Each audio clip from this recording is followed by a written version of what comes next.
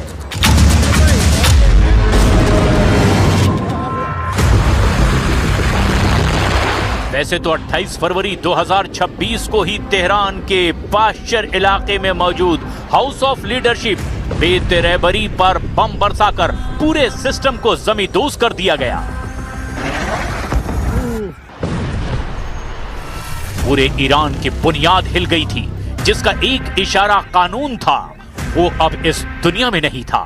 America को लगा कि उसने ईरान में मौलवियों का शासन खत्म कर दिया और अब वो पावर वैक्यूम क्रिएट होगा, उसे वो अपने मोहरों से भर देगा और पश्चिम एशिया में अपना पावर सेंटर चलाएगा।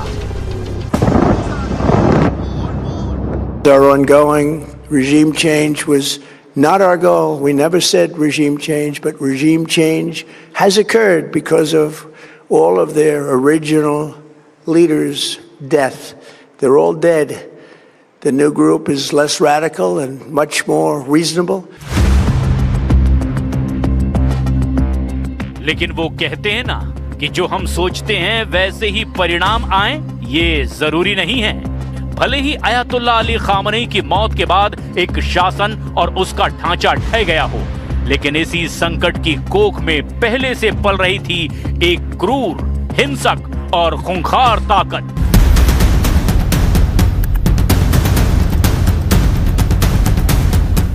जिसका उस दिन रिबर्थ हुआ। इस्लामिक रिवोल्यूशनरी गार्ड कॉर्प्स यानी IRGC।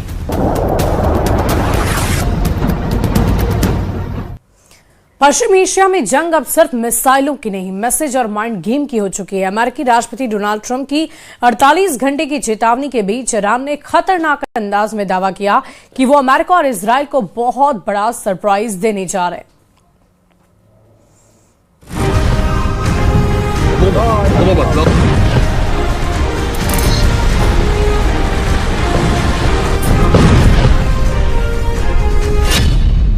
ट्रंप के अल्टीमेटम के बाद बिफरा ईरान।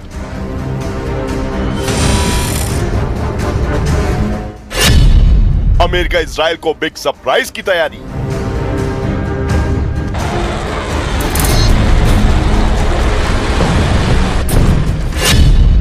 वॉर जोन में एक्टिव हुई न्यूक्लियर वॉर मशीन।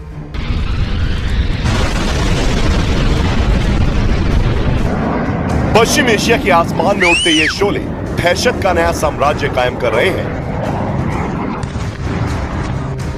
एक तरफ डोनाल्ड ट्रंप की खुली चेतावनी तो दूसरी तरफ ईरान की खामोश लेकिन खतरनाक तैयारी। ईरान अब सीधे टकराव के बजाय असिमेट्रिक वॉरफेयर के हर हथियार को एक्टिव कर रहा है। ड्रोन, मिसाइल और प्रॉक्सी नेटवर्क हर मोर्चे पर हलचल तेज हो चुकी है। और सबसे बड़ा डर, क्या ये जंग अब न्यूक्लियर खतरे की दहलीज तक पहुंच चुकी है?